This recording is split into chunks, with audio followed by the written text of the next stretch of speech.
আসসালামু আলাইকুম প্রিয় ভিউয়ার্স, আজকে আমরা মেইডের ব্যবহার দেখব। মেইড অফ কোনো জিনিস দৃশ্যমান হলে মেইড অফ হবে। মেইড ফ্রম অদৃশ্য হলে, কোনো প্রোডাক্ট যদি কোম্পানি দ্বারা তৈরি হয় মেইড বাই, এবং কোনো দেশ দ্বারা তৈরি হলে তখন আমরা মেইড ইন ব্যবহার করব। আমাদের এখানে 6টি প্রশ্ন আছে, আমরা সেই 6টি প্রশ্ন সমাধান করব। প্রশ্ন 1, the table is dash would. একটা টেবিল বানানোর পরে সেটা কিন্তু স্পষ্ট বোঝা যায় যে এটা উড বা কাঠের তৈরি, এবং সেটা দেখা যায়, দৃশ্যমান হয়। যদি দৃশ্যমান হয় তখন আমরা মেড অফ ইউজ করব।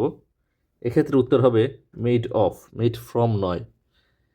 প্রশ্ন 2, the building is dash bricks. এখানে অফ হবে নাকি ফ্রম হবে? আমরা যখন একটা বিল্ডিং তৈরি করি তখন কিন্তু স্পষ্ট বোঝা যায় বা দেখা যায় যেটা ইট বা ব্রিক্সের তৈরি। আর যখন এটা দৃশ্যমান হবে তখন মেড অফ ইউজ হবে। আমরা মেড অফ ইউজ করব এখানে। প্রশ্ন 3, the paper is dash bamboo.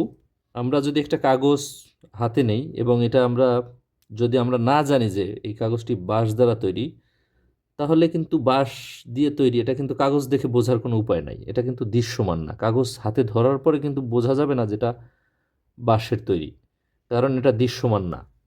So দৃশ্যমান না হলে, অদৃশ্য হলে মেড ফ্রম হবে। আমরা এখানে মেড ফ্রম ইউজ করব। প্রশ্ন 4, টি ইজ ড্যাশ সুগার। এখানে আমরা চা বানানোর পরে সুগার কিন্তু দেখা যায় না, সুগারটা ডিজলভ হয়ে যায়। সো সুগার অদৃশ্য হয়ে যায়। আর কোনো কিছু অদৃশ্য হলে মেড ফ্রম হবে। প্রশ্ন 5, the mobile phone is dash Samsung.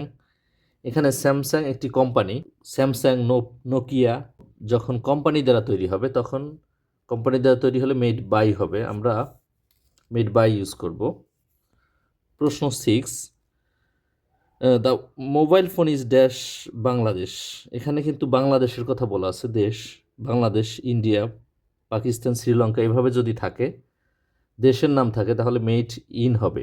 Made in দেশের ক্ষেত্রে ইউজ হয়, আমরা এখানে মেড ইন ইউজ করব। অর্থাৎ the mobile phone is made in Bangladesh. প্রিয় ভিউয়ার্স, ভিডিওটি ভালো লাগলে লাইক করবে এবং শেয়ার করব। সবাইকে ধন্যবাদ।